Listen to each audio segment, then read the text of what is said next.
woman in this video, the mother, who you don't see her, you hear her. The mother in this video, 3rd grade daughter, 8-year-old, she's a university math professor. And she cannot help her daughter, her 8-year-old, with her Common Core math homework, all right?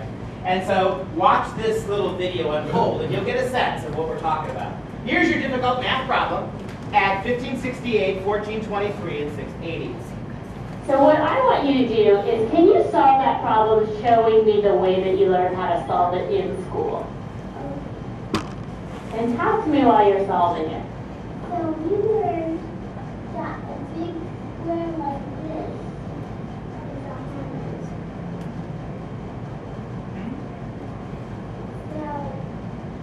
So we would make that from this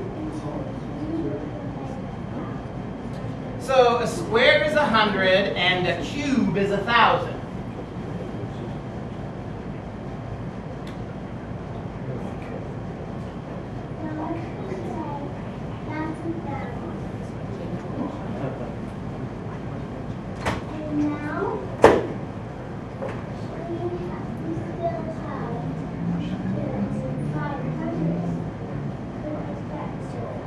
So you notice how nobody's adding anything?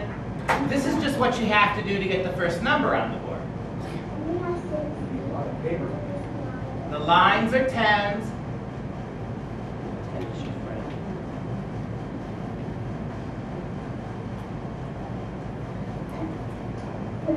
Now you got to put the second number on the board.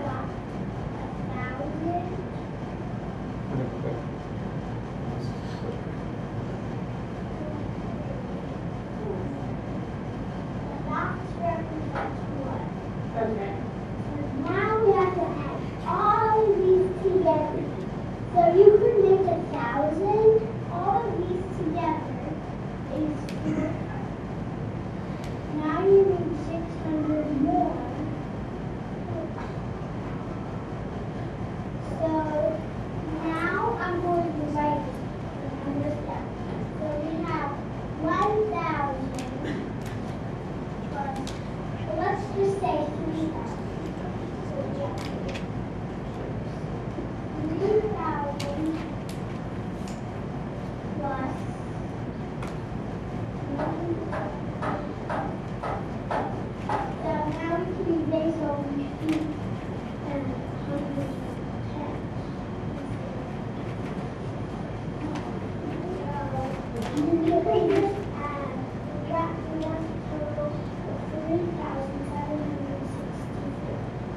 That problem you just solved took about 8 minutes. Yeah. Okay. And that's what.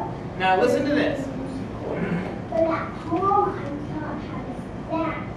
And we're not allowed to stack things, so that's why. Common Core prohibits this. So I'm going If you do this, they won't give you credit for the answer. That's stacking math. You are prohibited from doing it in Common Core. What are you thinking? You're looking at your problems. back to You got 2 different answers. What do you think happened? Looks like you did the stacking correctly, and that took you about a minute. All right, you get it, right? That's a smart little girl. Unlike me at her age, she can intuitively get math.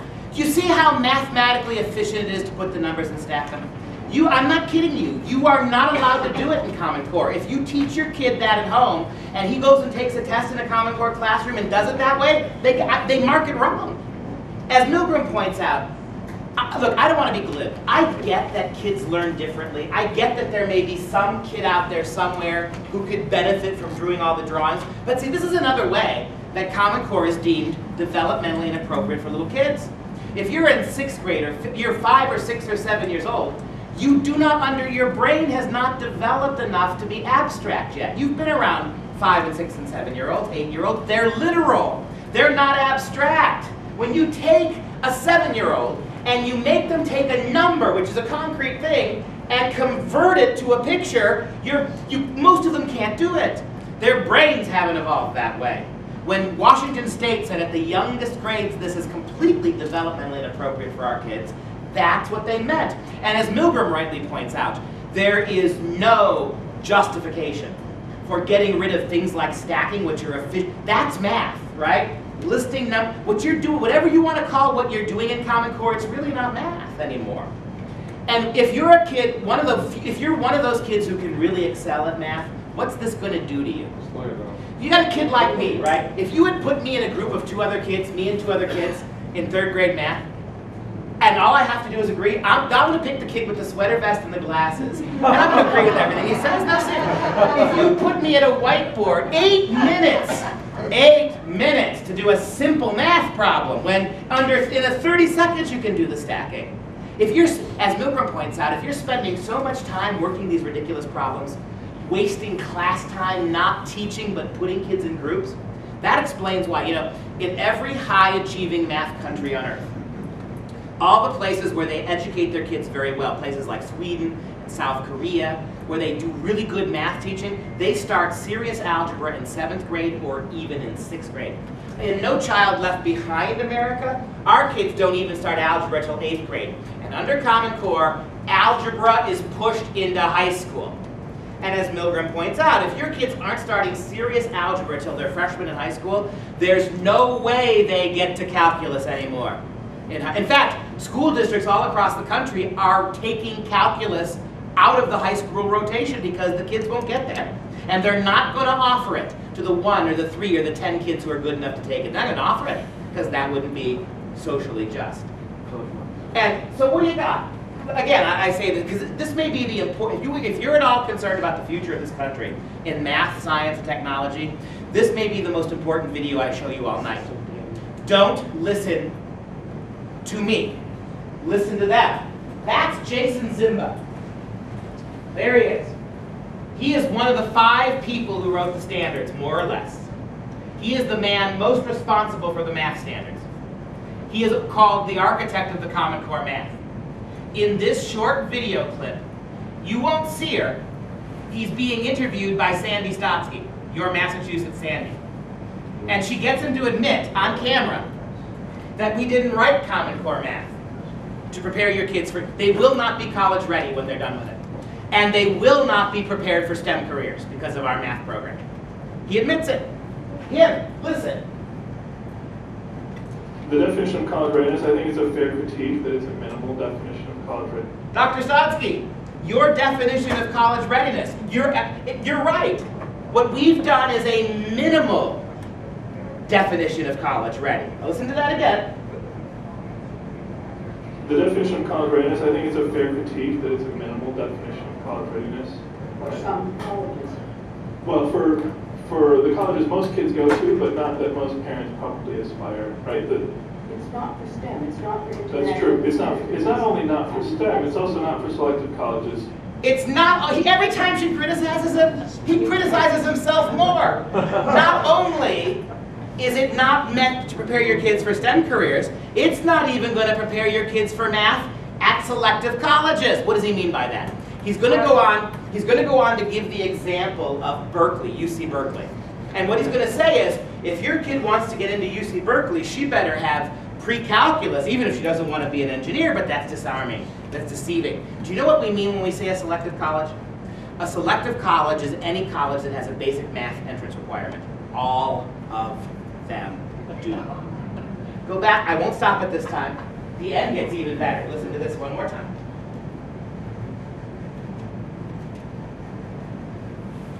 The definition of college readiness, I think it's a fair critique that it's a minimal definition of college readiness.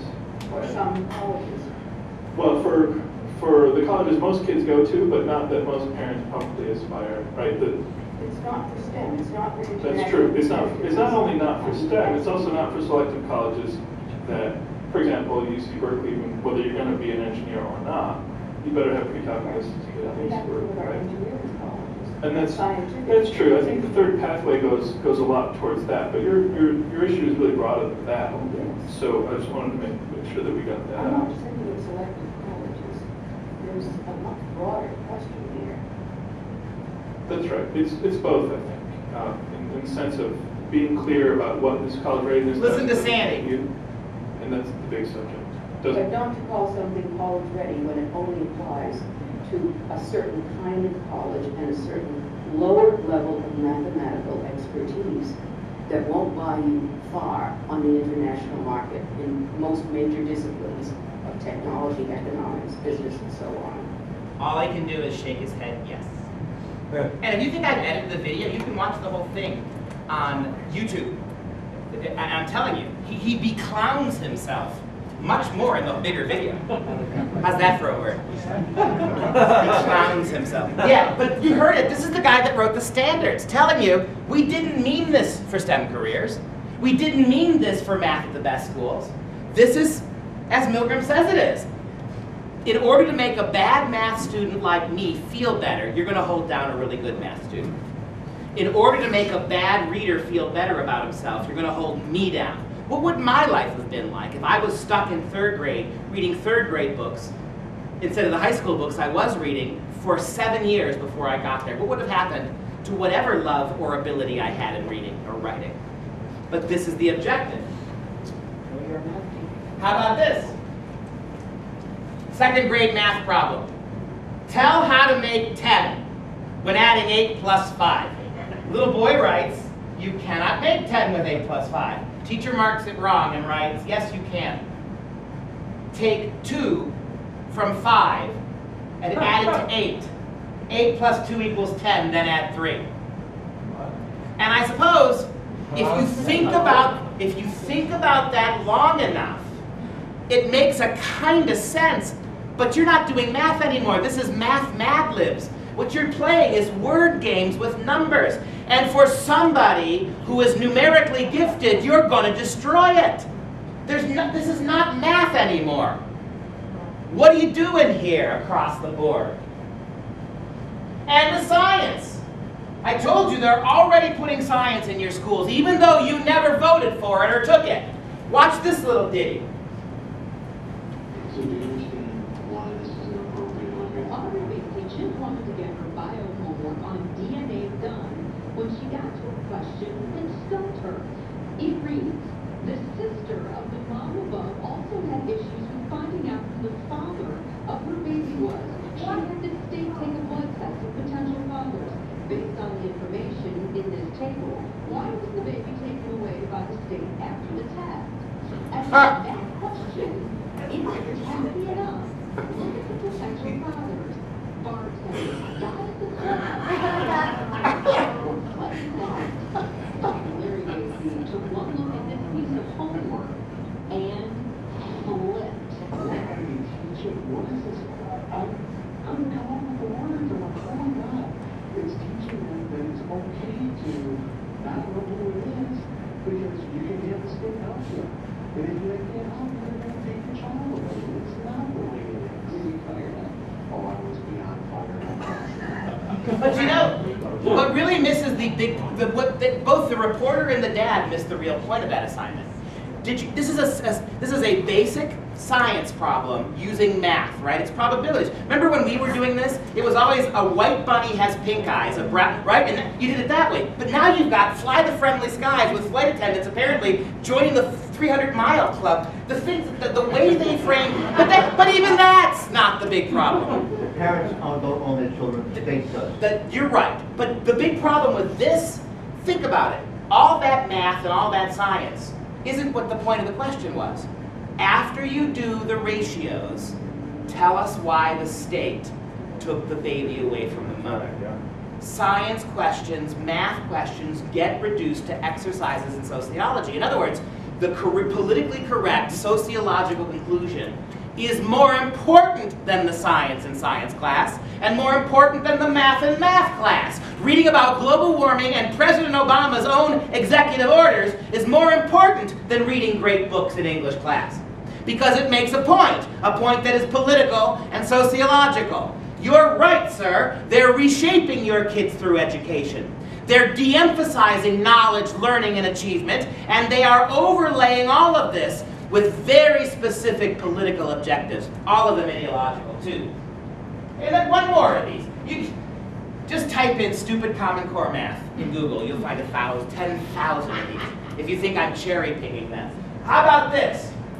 For a 4th grade math class. Simple ratios, right? This is for 4th graders. First of all, notice the title of the math assignment. It's called Determining fairness. Please explain to me what math has to do with fairness. Fairness is a value judgment. It's an ethical, moral judgment. It has nothing to do with math. And yet, determine fairness and always work with a partner. Write a ratio for each sentence. Compare the ratios. If they are equal, you must write, it is fair. If they are not equal, then the answer is, it is not fair. So the purpose of the math has no purpose. You do the ratio only to determine what's fair and what's not fair. If the numbers come out equally, that's fair. This is Marxism. This is pure capitalist critique, isn't it? Any ratio that doesn't come out exactly equal is unfair. Any ratio that comes out perfectly equal is fairness. What are you teaching your kids? What are you using math to convey to them? And I love this. So here, you pay $184 to 2 tickets to a concert. I pay $266 for 3 tickets to the same concert. Is this fair? What business is it of theirs if I want to spend $1,000 for a ticket? What in the world? And I love to justify your conclusions, right? And where do you think they're going to get their information on fair and unfair? Right? In math class, justify conclusions. What information can you use to justify your conclusion about fair or unfair? Where do you think they're going to go to get that information? What does any of this have to do with why you send your kids to school to math? I mean, we could spend all day doing this. I'm just going to blow you away with this little gem. Dr. Milgram's right. This is social justice. It is liberal conceptions of social justice that this country is unfair. It's unfair that some kids do better than others. We're going to fix it so no kid does better than any other kid. We're going to fix it that no kid gets to jump ahead in any area from any other kid. We're going to keep all kids the same kid. This is the Irvine Unified School District, the whole school district in Irvine, California. There are over 45 of these now, different state school districts. What happened? In Irvine, California, moms and dads started freaking out because by the time their sons and daughters were in 4th and 5th grade, they couldn't answer basic simple math questions in their head. They couldn't add numbers. Moms would ask their kid, multiply 8 times. Oh, one other thing that they don't do in Common Core, they prohibit you from memorizing the multiplication tables. If you do math by multiplication tables, but you don't do the drawings, you just have it in your head, you don't get credit for it. You have to do it their way. So kids couldn't do it. So the school district, so moms and dads freaked out, started hiring tutors, and began to have their kids work ahead in math. The district posted to their public website for all people to see a warning and a threat to moms and dads who were trying to help their kids. Here's the warning. The links on this page are intended to support the classroom instruction that your child receives from his teacher. It is not appropriate to go ahead of the classroom instruction or to use this site to have your child work on math intended for subsequent grade levels. That's the warning. Here's the threat. Your child's math instruction and math placement will not change as a result of working ahead. This means that your child will continue to work in the grade level appropriate math regardless of any work that is done and turned into the teachers. Your 3rd grader might be ready for geometry. Your 7th grader might be ready for calculus, tough beans. They're going to stay in their classes with their peers. No one's going anywhere. So stop trying to move your kids ahead. You've got American schools, educators threatening children to don't you dare step out of where you're supposed to be according to your class rank. You're not going anywhere. We've got schools all across this country getting rid of valedictorians, getting rid of honors programs because it's socially unfair. It's not right to reward the kids who do well. One school in California had 400 graduating seniors. Rather than honor the top performers, they gave 400 valedictory awards. Every kid got one, right? Because that's, so no, I don't think they had to listen to 400. I don't think so. And by the way, about 5 months ago, I was giving this very talk in Irvine, California, and sitting right in the front row were 2 school board members. They hung their heads in shame when I did this, and 1 week later they took this down from the website. I've got all the screenshots to show you where it was. They haven't changed the policy. They've just taken it down from the website. And there are dozens of other school districts that have something very similar to this, threatening moms and dads. Don't work any more than you should. You're not going anywhere. I'm going to leave you with this. Good afternoon. Sorry, I'm going to leave you with this. This is the second part of the Common Core copyright. I saved it until the very end. I've had over a dozen lawyers look at this, and they all say the same thing. This is not standard. If Common Core is just a benign set of standards, no curriculum, no pedagogy, if it's just basic standards that we want our kids to get to, why did the Common Core people indemnify themselves this way? Listen to what they said in their own contract. Under no circumstances shall the NGA Center or the CCSSO, individually or jointly, be liable for any direct, indirect, incidental, special, exemplary, consequential, or punitive damages, however caused and on any legal theory of liability, whether for contract, tort, strict liability, or a combination thereof, including negligence or otherwise, arising in any way out of use of the Common Core state standards, even if we have been advised of the possibility of such risk and potential damage beforehand. You can't sue us. Even if you tell us that our standards are developmentally inappropriate, if you prove to us that our standards are hurting and scarring children, you can't sue us. You can't hold us accountable for any of this, even if you warn us it's bad. And every lawyer said the same thing, two things. One, this would never hold up in court. You can't do something bad and wave it away by saying, tough noogies, you can't sue me, number one. And number two, they all agree on this, that this is staggering in its reach. You would not, if this was just a set of standards, no way would you go to these lengths.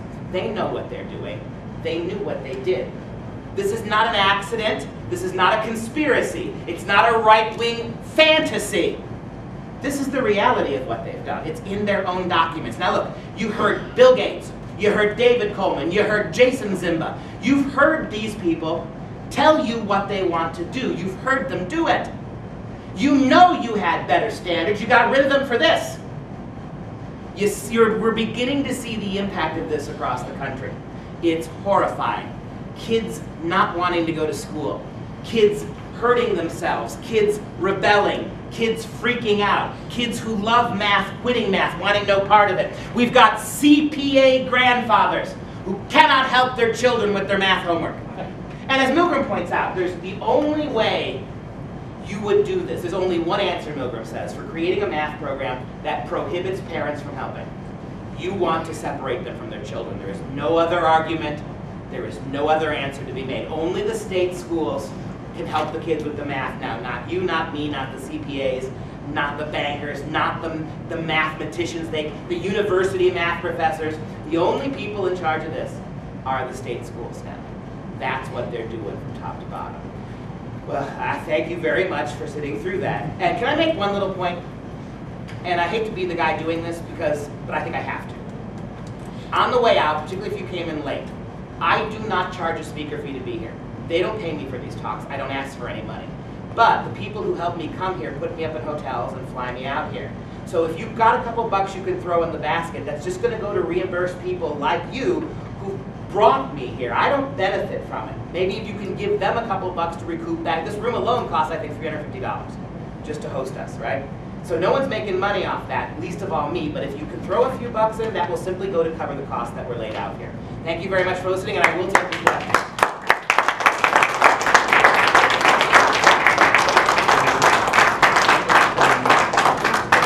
Okay, sure. And by the way, that's the website if you want to reach me. Easier than that would be, I'll give you a card. I'm going to step in the back, and we're going to do the, come on in back, and because not everybody wants to say. So I'll take some questions from you in the back while they finish up. Good. Yeah, by the way, all these slides, I saw you taking pictures. Yes. We can give copies of them. Yeah, I'll give you you need to take pictures. You can have the whole darn thing, free of charge. No one's going to ask you for anything. No one's going to add you to any mailing list. You email me, no questions asked, we'll just send them all to you, right? Free of charge. Yeah, just a short call to action. You notice all these cameras? All of it, this isn't ABC, CBS, NBC, but it's the local media, it's the alternative media. please get this video when it's posted, copy and paste, get the information, the reprint that I showed you. Take one copy, you want a few more, just a few dollars. Get these it's also available in PDF. And what I'll do is I have your email addresses, those of you sign the little sign-in sheet. I'll kind of send you like a little call to action. Get involved with Common Core Forum. Get involved with your Tea Party groups. We get Greater Boston Tea Party, Worcester Tea Party, I think, Northern Tea Party, Marlboro, Knox Trail Tea Party. These are the groups that are fighting this. And I humbly suggest you join the John Birch Society. Keep this young lady here busy. And we have applications for that. So with that, I want to thank you. God bless you. Let's give another hand to Duke. He does a